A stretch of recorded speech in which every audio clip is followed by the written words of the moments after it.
Curl ரிசட்ஸ் என்கிற அறிஞர் சொல்லுகிறார், பொதுவாக எல்லோருக்குமே அந்த துன்பம், இடர் வருகிற பொழுது இது எப்படி வந்தது என்று எல்லோருக்கும் தெரியும். இதனால் இந்த இடர் வந்தது, இதனால் இந்த துன்பம் வந்தது என்பது எல்லோருமே புரிந்து கொள்ளக்கூடிய ஒரு விஷயமாக இருப்பதை நாம் பார்க்கிறோம். ஆனால் ஏன் வந்தது என்பதற்கு ஒரு ஒரு அருமையான விளக்கம் சொல்லுகிறார். நாம் எல்லாவற்றையும் சரியாக திட்டமிடுகிறோம், எல்லாவற்றும் சரியாக நடக்க வேண்டும் என்றும் விரும்புகிறோம்.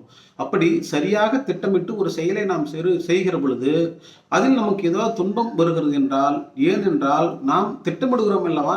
அப்படி திட்டமிடுகிற பொழுது ஏதாவது ஒன்றை நாம் கண்டுகொள்ளாமல் விட்டிருப்போம். அதன் காரணமாகத்தான் நமக்கு அந்த இடர் வந்திருக்கு என்று அவர் சொல்லுகிறார். நாம் எதை கண்டுகொள்ளாமல் விட்டோமோ அதன் காரணமாகத்தான் நமக்கு இடர் வந்தது என்பதை கார்ல் ரிச்சர்ட் என்கிற அறிஞர் சொல்லுகிறார். எனவே எல்லாவற்றையும் நாம் திட்டமிடுகிறோம் என்கிற பெயரில் சிலவற்றை நாம் கண்டுகொண்டாமலும் விட்டு விடுகிறோம், சிலவற்றை கவனத்தில் எடுத்துக்கொள்ளாமல் விடுகிறோம் என்பதைத்தான் நாம் இதனால் பார்க்க முடிகிறது. ஒரு மிகப்பெரிய ஒரு கதை சொல்வார்கள். ஒரு அரசன் தன்னுடைய போரில் தோற்றுப்போனான் என்று அவன் நினைக்கிற பொழுது, ஏனென்றால் தான் ஓட்டி வந்த அந்த குதிரை, அந்த காலில் அடிக்கப்பட்டிருக்கக்கூடிய அந்த அந்த லாடம் என்று சொல்வார்களே, அதனை அவர் சரியாக அடிக்காமல் மறந்து விடுவார். எனவே அந்த குதிரையால் சரியாக சவாரி செய்ய முடியாததால் எதிரி படையிலிருந்து அவர் தோற்று பின்வாங்கி ஓடினார் என்ற ஒரு கதை இருக்கிறது.